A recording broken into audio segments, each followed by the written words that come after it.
Greetings, everyone, from all around the world. This is Laszlo Montgomery, China History Podcast. We've been sequestered together for the past 17 episodes looking at the history of Chinese philosophy from the earliest days, even before Confucius. And in this final 18th installment, we're going to take this subject as far as we dare go. And that is going to be with the person we finished off with last time, Wang Shouren, a.k.a. Wang Yangming. What a comeback he made in the 21st century. We'll get to that in a minute.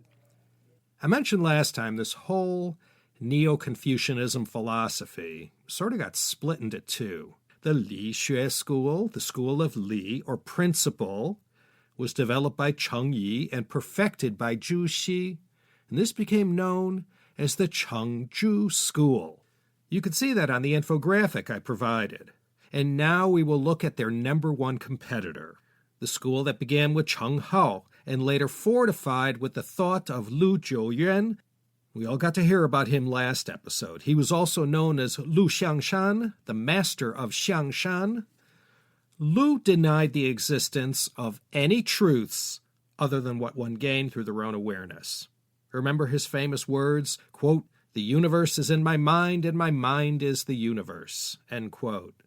The master of Xiangshan, he said what you were taught wasn't as important. Lu Xiangshan and Zhu Xi were rivals in their day whose philosophical differences were mainly concerned with the route one should take in order to become a sage. Zhu Xi said, read those 4 books and acquire all this external knowledge coupled with purposeful self-cultivation to better yourself. Lu said all you need to know is already in your mind. The master of Xiangshan said, focus instead on what's already in your mind to seek the truth. Now, Wang Yangming is going to take this to another level, subtly, of course, but his enthusiasm for this idea, postulated by Lu Xiangshan, allowed his name to be forever associated with the concept of innate knowledge. And this school of thought, championed by Wang Yangming, became known as the Lu Wang School of the Mind, or Xin Xue. This was the thought of Lu Jiuyuan and Wang Shouren, or, if you prefer to say it, Lu Xiangshan and Wang Yangming. Take your choice, both names work in polite society. Wang Yangming, from his perch well into the Ming Dynasty, thought those fellas back in the Song didn't get it quite right. The number of years between the time of the 5 founders of Song Neo-Confucianism in the 11th century up to Wang Yangming was as great as that of Columbus discovering America up to our present day. So once again, as these philosophers did from time to time, they said too much time had passed. There needed to be some tidying up and recalibrating of accepted doctrine so that the ideology got to take advantage of all the innovations and new ideas of these more advanced and sophisticated times. That's what Wang Yangming sought to do. It all started last time in Part 8 when he was in Guizhou. This was back in 1508. Wang Yangming had a sudden aha moment regarding what he saw as a critical flaw in Zhu Xi's thought.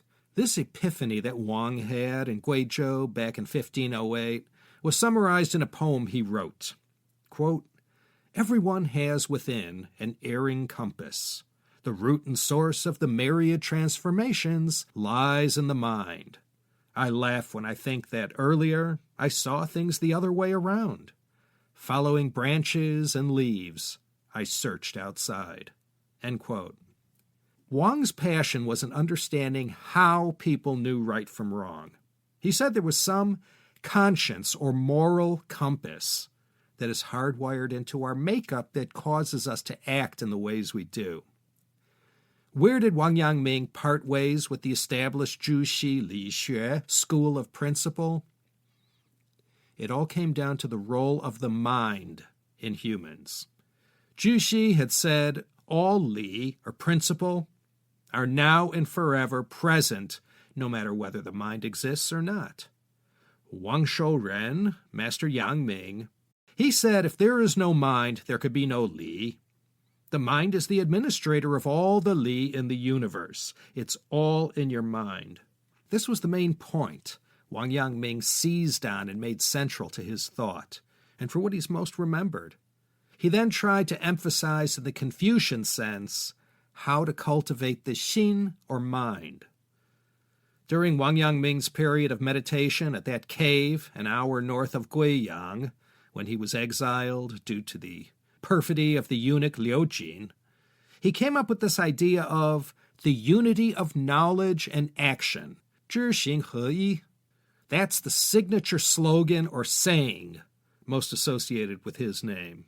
What this unity of knowledge and action meant, on a simple level at least, is that innately, without having to learn to do so, just by our very own moral compass that came with the package at birth, we all have the knowledge about the morality of a given situation and take action accordingly, what we do innately. Wang Yangming said that you don't need to go learn what to do from somewhere else. And the Confucian classics, the 4 books, well, he didn't say don't read them. All Wang Yangming was saying in his idea of 知行合一, or unity of knowledge and action, was that Confucius, Zhu Xi, no one could teach you what to do. Everything you should morally do, it's already in your xin, your mind. It already has it all figured out. Reciprocity, do unto others what you'd like them to do unto you. Wang Yangming would say, what? Why do you have to go read the Analects of Confucius to know that? You already know in your mind what's the right thing to do, what a good and decent person would do. We all have the knowledge within us. But let me repeat, not all of us act morally, or at all. That's the problem. How do you put this liang zhi, this innate knowledge, to work? It's part of your moral compass and leads you always to make the right choice, the moral choice. It knows how to respond to any situation. The problem is losing it. It doesn't die or disappear, but if one's selfish desires and immoral character become part of their makeup, it became easy to lose sight of this goodness and to compartmentalize your inner Li. And Wang Yangming insisted that this mind we have, as Mengzi said it was good. And we could all gain self-awareness through purposefully acting and being good in the Confucian sense. Wang wasn't the first to say this, but he implored his students, don't just read those books to get into a good school and go on to become rich and famous. Zhu Xi's commentaries on the 4 books were sacred in Wang Yangming's time.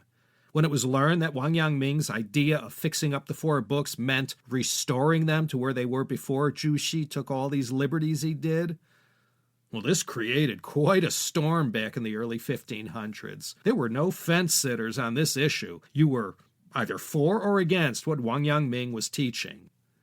Zhu Xi's commentaries on the 4 books had become a victim of its own success.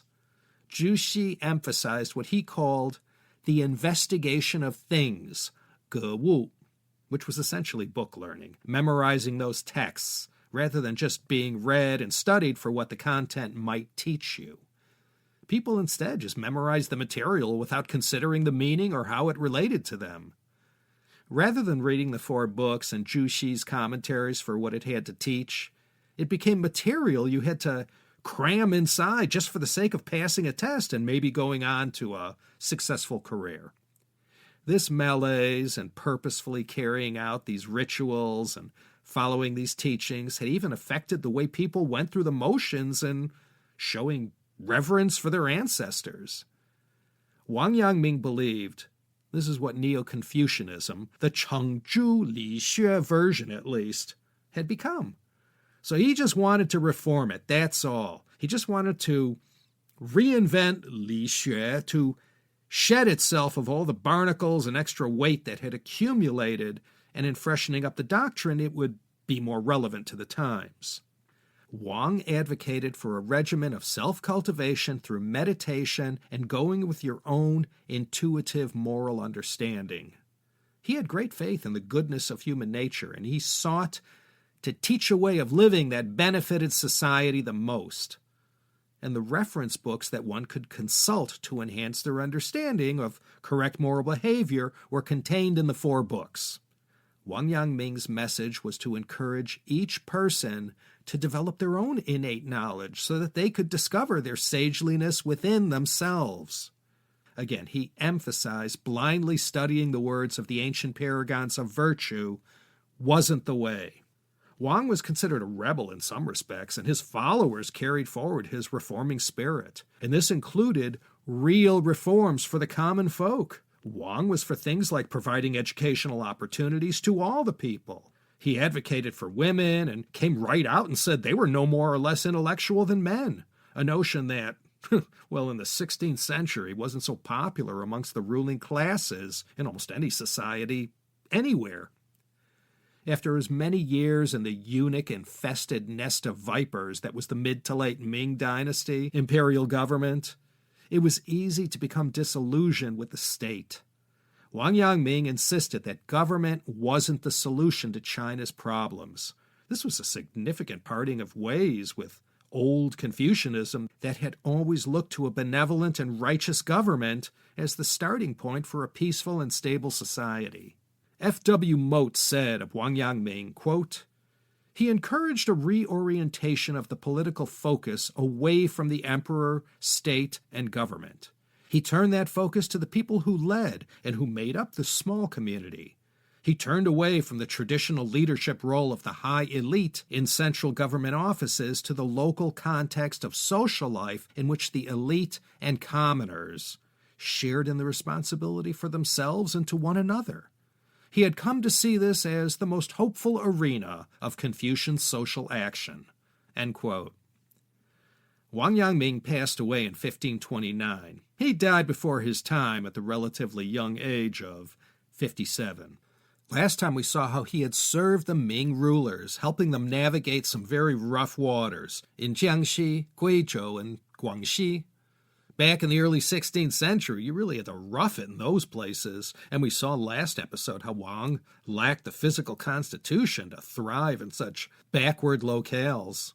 As he lay on his deathbed, surrounded by his disciples, he was asked if he had any final words, and Wang Yangming gave his famous reply, 此心光明, 亦复何言? This xin, this heart or mind of mine is bright. There is no need to say anything else. End quote. 115 years after Wang Yangming's death came the end of the Ming in 1644 and the establishment of the Qing. This time, not only did Zhu Xi come in for a second caning, so did Wang Yangming. In the Confucianist world, there occurred a backlash against Neo-Confucianism, both the Lu Wang and Chengzhu sort. This new reactionary movement was called Han Xue, the learning of the Han Dynasty. In other words, forgetting about all the revisions, changes, gross liberties taken throughout the centuries, and going back to the thought that emerged during the Han Dynasty. Why the Han? Well, they were the ones who were closest to Confucius in Mengzi's time, and the received texts were uncorrupted with all these radical new thoughts and un-Confucian teachings that popped up over the centuries. So these Qing thinkers looked to rediscover what they called the true teachings of the classical Confucian sages. The charge the radical Qing scholars made against both Zhu Xi and Wang Yangming was that both Li Xue and Xin Xue were completely infused with so many extraneous Taoist and Buddhist elements that the Confucianists of the classical age wouldn't even recognize it. So during the Qing, there was a powerful faction in the Confucian hierarchy who made it their job to peel away a great deal of what had been pasted on since the early Song. And then, much later on, trade and commerce wasn't the only thing affected by the arrival of the European powers during the 18th century. The Confucians in government, they knew a bad thing when they saw it. The tug-of-war between the entrenched Confucian officials and the Westerners and all their demands for changes to the status quo, as far as it affected them, will lead to an epic tug-of-war that will end in 1905 when the civil service exams were cast aside as the only ticket to becoming a government official. New doors opened to other capable people. And once this happened, Confucianism took its biggest hit in its long history. After losing its raison d'etre, Confucian elders would have to do what they always did: reinvent Confucianism and maintain its relevancy. As I mentioned previously, Confucius went through the ringer a few times in history: Qin Dynasty and Cultural Revolution, most notably. Well, after 1949 and clear through to the 2000s, Wang Yangming's bourgeois thought was considered best left unread. Just as Mengzi had to live in purgatory during the Ming Hongwu Emperor's time for his thought, so Wang Yangming had to lay low in modern times. Well, in some places, China most notably, I guess.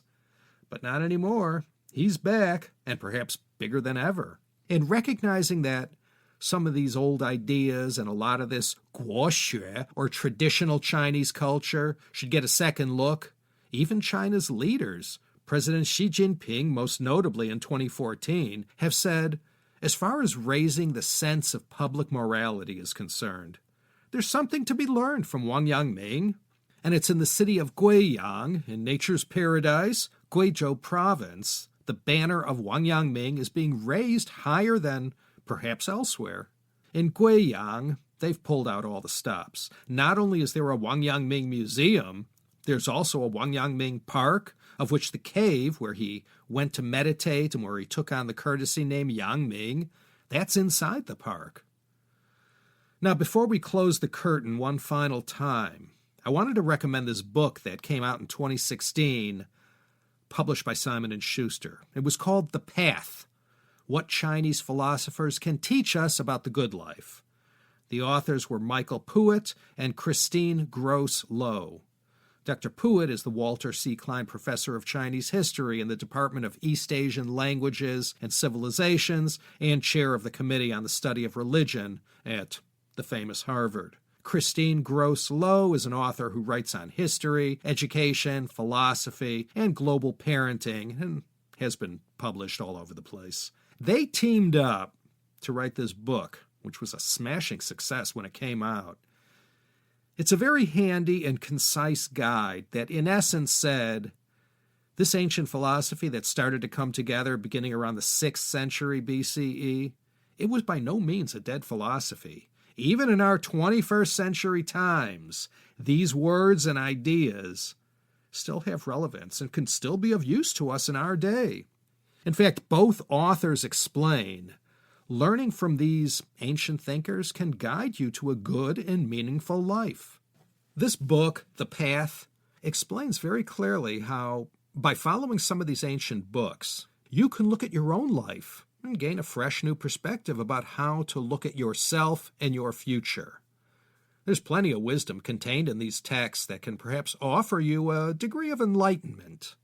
In reading the book, you will also get a nice review of many of the things we discussed regarding the historical dynamic that led to the rise of the class of Ru philosophers, of which Confucius and Mengzi were the brightest stars in that constellation. Before we call it a day, there are a couple more things I wanted to introduce to you. These aren't necessarily Chinese philosophy, but a lot of this was incorporated into Confucianism and especially Taoism. We didn't discuss this in detail, so before we part ways, I wanted to provide an overview of the 5 elements, the Wu Xing. I think most of us have at least a passing knowledge of what the 5 elements are, or at least we've seen them represented in art, cosmetics, sets of soaps and scented aromatherapy candles, or maybe a t-shirt. The 5 elements: fire, water, wood, metal, and soil. These aren't names. They don't actually mean what they say. They stand for abstract forces that go way beyond the simplicity of what these 5 Chinese characters translate to.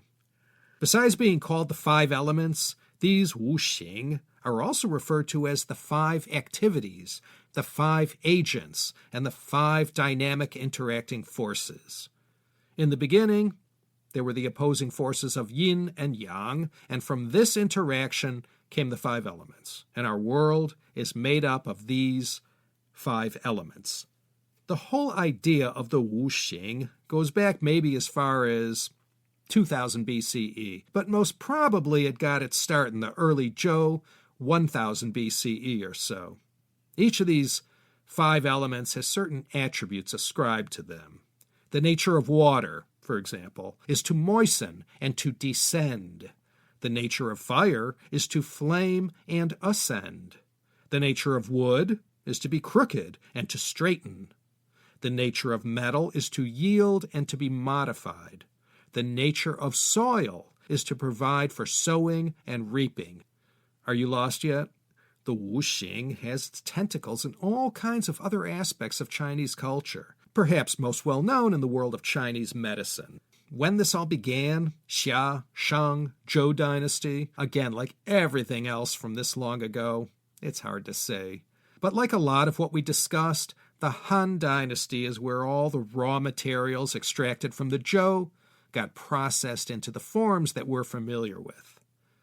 As far as the history of the 5 elements goes, let me mention Zhou Yan. He was a contemporary of Xunzi, Han Fei, and Li Si. He lived 305 to 240 BCE, missing the founding of the Qin by 20 years. These thinkers all knew each other from the Jixia Gong, the Jixia Academy. Zhou Yan, too, was one of those great minds studying at that famous school in Qi State. Sima Tan grouped Zhou Yan with the Yin-Yang school, calling him the founder, actually. He was credited with discovering this nexus that existed between science and philosophy, and he pointed to the 5 elements as the way to understand it. The great British sinologist, Dr. Joseph Needham, called Zhou Yan the real founder of Chinese scientific thought. It all began with him. Remember that Confucianism and science, not good friends. They had no use for each other. Zhou, who came from Qi State, took the concept of yin and yang and synthesized it with the 5 elements, and in so doing, organized an entire cosmology that had these wuxing, these 5 agents, as its nucleus. Once again, if not for Sima Qian enshrining Zhou Yan into the record of the grand historian, perhaps we wouldn't even know that he ever existed. In the Han, Zhou Yan was also known as a great alchemist. Back in Zhou Yan's day, these practitioners of the occult arts were called feng shis. We know them as shamans. And in his day, Zhou Yan was tremendously popular with the nobles, aristocrats, and I guess anyone who could afford his services. Taoism embraced many ideas from Zhou Yan, especially how Zhou explained the entire universe in terms of yin and yang and the 5 elements. Such a neat and tidy system that makes so much sense, too. Well, 300 BCE, that is. The earliest of these feng shui masters went all the way back to the Shang dynasty. They all used their specialized knowledge accumulated from centuries of observations of the 28 constellations, the 5 planets, the sun, the moon, and used all this accumulated data to create an entire astrological system. And from this system evolved these almanacs that explain the 4 seasons, the equinoxes, solstices, and how everything tied together and how it affected the fortunes of the dynasty. So you can say, in a day that lacked our sophistication, all this observed natural data was pretty important stuff, especially for rulers seeking signs of heaven's favor. And of course, only the feng shis knew how to consult these almanacs and discern the appropriate course of action to take or not to take, depending. One of the titles to come out of the Yin-Yang school that Zhou Yan is credited with founding was a text called The Monthly Commands, or Yue Ling. It's mentioned in both the Lu Shi Chunqiu and the Li Ji, the Book of Rites, so it's old. The king and his court had to follow a ton of rituals and ceremonies, and if you didn't do them on the right day and the right hour, facing the right direction, you may as well not do them at all. So the Yue Ling was this handy guide that had the whole schedule written out for you. And it was all based on this cosmological theory developed to explain and reconcile all humankind's questions with known observations made since the most ancient times. Natural forces were mixed in with time and space, and all of this was, yes, connected to the conduct of human beings. Zhou Yan was the first one to profess that each of the Wu Xing, the 5 elements, although abstract forces, each had a personified virtue, and that the Tian Ming, the mandate of heaven, was manifested in ways that can all be understood through the prism of understanding the 5 elements. This may all sound a little bit too far out for a rational mind, but this theory had staying power and was still considered important well into the late Qing dynasty. This was one of the most important things Zhou Yan said, that the interaction of these forces governed the rise and fall of all dynasties. Each dynasty was ruled by one of these 5 elements. For example, the mythical Emperor Shun, it's said, ruled by virtue of the element earth, the Xia dynasty by wood, the Shang by metal, the Zhou by fire, and each element had all kinds of properties associated with it that reflected on the dynasty's character. Then yin and yang were added to the mix to further explain things and give ideas depth. As far as the order of the 5 elements, well, there's 2 ways to do this. One is called the mutual generation or Xiangshan series, which goes like this. Wood produces fire, fire produces earth, earth produces metal, metal produces water, and water produces wood. Then there is the mutual conquest or Xiangke series, which says wood conquers earth, metal conquers wood, fire conquers metal, water conquers fire, and earth conquers water. This is important because if a ruling dynasty's symbol was water, shui, understanding the mutual conquest series of the 5 elements, one would know earth conquers water. So the ruling dynasty would always be on the lookout for anything that was suggestive of the forces and symbols associated with the earth element, and they'd look upon whatever that was with suspicion, or as a possible threat to the fortunes of their dynasty. During the Han Dynasty, it was said the ruling house ruled under the red phase of the fire element. And if you recall, towards the end of the Han, the one thing that foretold the end of the dynasty, the end of the mandate, was the Yellow Turban Rebellion. The Yellow Turbans knew red color combined with the fire element of the Han ruling family would be conquered by the color yellow and the water element. So they adopted the yellow color as one of their symbols of their rebellion and colored their turbans accordingly. Anyway, some Confucianists tried to dabble in Wuxing theory and tried to tie some strings to it, but most scholars thought this was way too abstract, and trying to tie Confucian ideology to the 5 elements was just going a bridge too far. Wang Chong, who we discussed previously, the one who wrote the Lun Heng, was a particularly vociferous critic of this Wuxing theory, at least as it related to Confucianism. There's a lot more to the Wuxing. It's like a rabbit hole. You could go on forever. Just wanted to show you that it exists and that it was another idea woven into the philosophy of China. In closing, let me also quickly mention someone quite interesting. This was Ge Hong. He's probably best known for his mixture of alchemy and Taoism, particularly in the realm of achieving immortality. I was going to discuss his life when we looked at Lao Tzu, Zhuangzi, and Taoism, but then I decided Ge Hong isn't really Dao Jia, which is Taoist philosophy, as much as he's slotted in the Yangsheng subcategory of Dao Jiao, which is the Taoist religion. Yangsheng means to preserve your life, something that Taoist masters throughout the centuries tried to figure out. And as we know from the story of Qin Shi Huang and other notables, eternal life was very heavy in demand by those who could afford to pay for it. And that was the cryogenics of its day. Well, the purpose of this History of Chinese Philosophy series was to put all this out there, introduce you to those times, the names, the main ideas. And over these past 18 episodes, it's safe to say we covered the bullet points. Telling the story this way also offered you a sense of how this all developed over the millennia. The same great ideas of humankind were, of course, being debated all over the world. The Chinese weren't the only ones pondering life's great issues. The same was going on in the West and throughout the civilized world. So you have all the names, terms, and schools of thought, and I hope somewhat of an appreciation of who was who and who said what. I encourage you to do yourself a bit of good old-fashioned self-cultivation and see for yourself what this thought can teach you.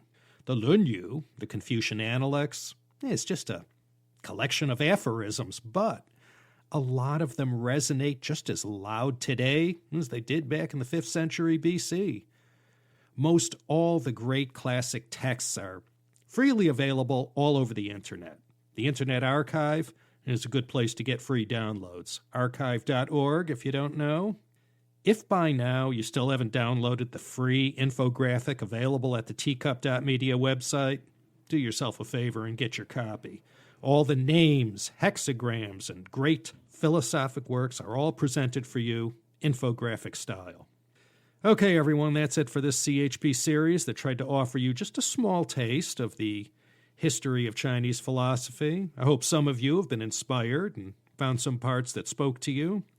This is Laszlo Montgomery signing off from the town of Los Angeles, down the street from Heart Attack and Vine, thanking you all for listening and inviting you back again next time for another exciting episode of the China History Podcast.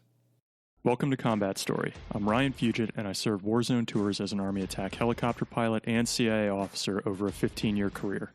I'm fascinated by the experiences of the elite in combat. On this show, I interview some of the best to understand what combat felt like on their front lines. This is Combat Story. They were pinned down from a Dishka, and the Dishka was coming from the 3rd story of a 7-story apartment building. And then we blew that 3rd story out within like maybe a minute and a half or 2 minutes of getting that 9-line